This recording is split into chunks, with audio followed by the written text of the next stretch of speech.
Direto ao assunto. Um oferecimento.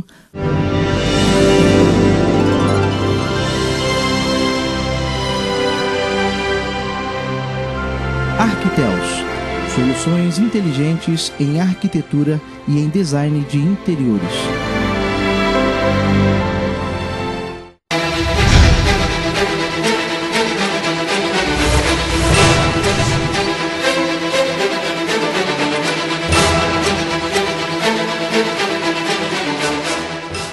Olá, nós hoje vamos falar aqui no programa Direto ao assunto de avaliação, sobretudo na hora de defender uma tese, de fazer um concurso, na escola.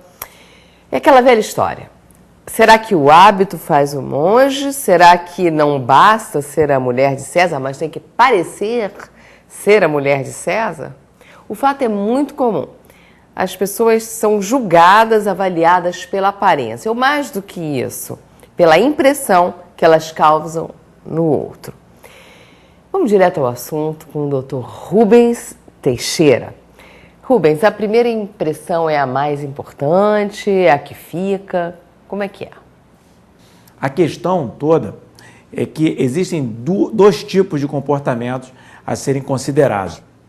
O comportamento do avaliado, que por vezes nem sempre ele consegue mostrar uma boa performance, mesmo tendo essa boa performance, e existe o outro lado, que é o avaliador, ter a perspicácia, ter a capacidade, uma condição adequada para fazer uma boa avaliação desta pessoa que está sendo avaliada.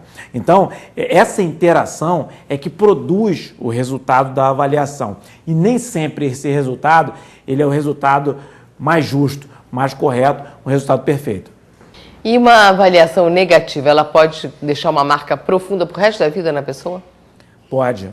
Pode, porque se a pessoa ela acreditar que aquela avaliação é a marca dela, ela vai carregar aquele peso pelo resto da vida. Portanto, eu aconselho as pessoas que de alguma maneira tiveram avaliações negativas a duas coisas. A primeira, identificar exatamente se ela merece aquela avaliação ruim, ou seja, se aqueles pontos negativos apresentados efetivamente são marcas que caracterizam o seu desempenho.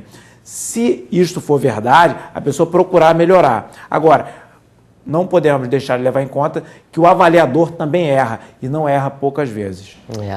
E a discriminação, isso existe muito nas escolas? Existe.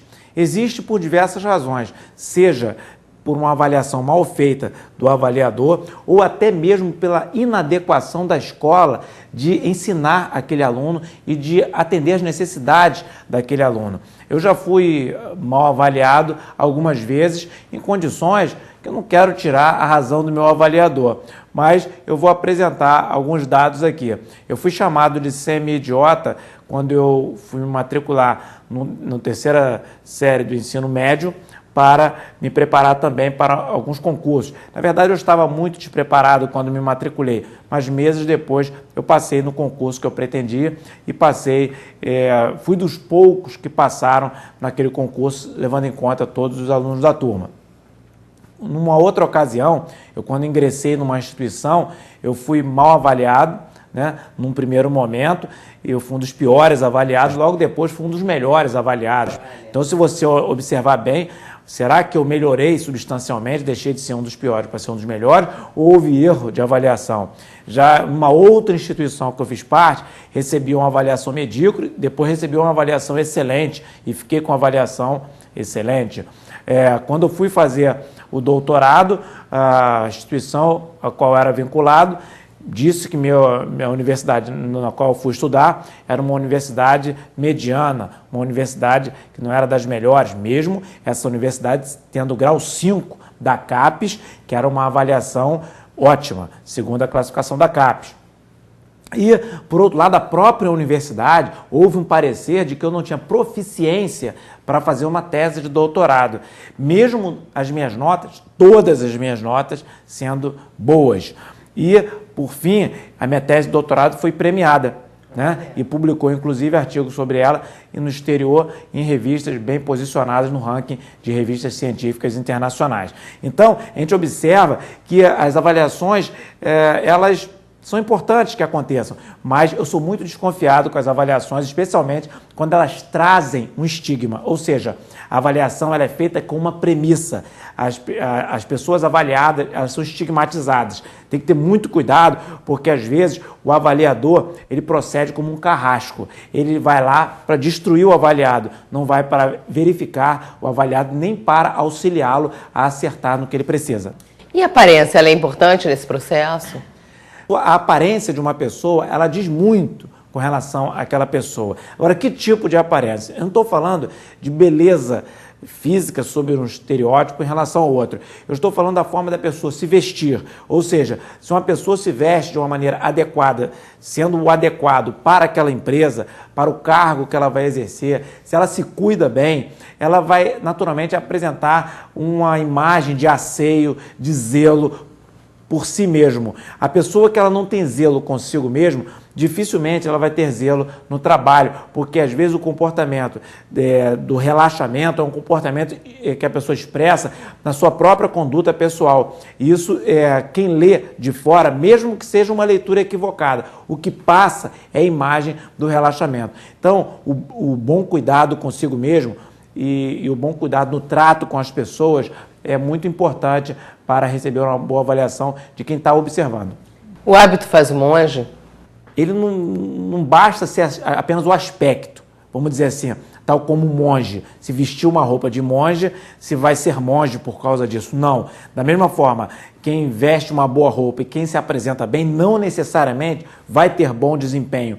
O desempenho profissional, o efeito comportamental, as atitudes e os resultados que a pessoa apresenta, esses sim, vão inclusive ser mais fortes do que a própria aparência, que é normalmente medida inicialmente. Uma prova, dá alguma dica para as pessoas, o que elas devem fazer antes para poderem ser bem-sucedidas nesse exame?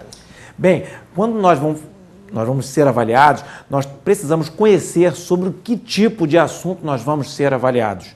E ao tomarmos consciência do que vamos ser avaliados, nos preparar, ler bastante, nos informar, ver o que se pensa sobre aquele assunto de um modo geral, saber defender firmemente a nossa opinião, respeitando sempre a opinião diferente, porque quem disse que a nossa opinião é a única certa? Então, essa ideia da avaliação, de você também ter flexibilidade para entender o diferente, é importante. E, sobretudo, quando você não souber uma resposta, não tente inventar, porque você pode passar um conceito errado ou passar uma imagem de que você não é sincero. Se você não sabe, é melhor admitir que você não sabe. Muito bem. Vamos às considerações finais? Bem, nas considerações finais, eu gostaria de começar falando para os avaliadores. Para você dar uma avaliação ruim, você tem que ter muita certeza do que você está fazendo.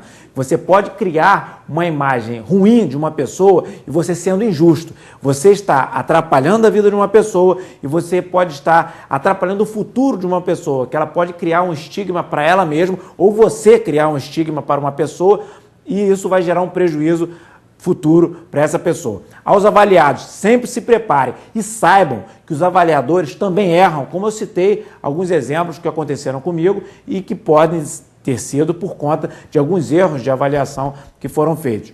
E nunca desanimar diante de uma avaliação ruim, que o avaliador pode estar certo, você efetivamente pode ser fraco em determinado item, mas você ser fraco não quer dizer que no futuro você vai ser fraco, você pode mudar essa história se preparando. Né? E sempre ter a consciência de que você amanhã pode ser melhor do que hoje, depende de você. Então, e se você for fazer uma avaliação, nunca despreze o preparo, porque você não ir bem é uma circunstância. Você não ir bem, não tendo se preparado, a culpa pode ser sua. Isso é muito ruim. Mesmo que você não passe num teste, qualquer que seja ele, se prepare para o próximo e cuide-se bem para que no próximo você tenha êxito. Muito obrigada. Obrigado. Se você quiser assistir a esse programa de novo, acesse o YouTube e RT Direto ao Assunto. Deus te abençoe.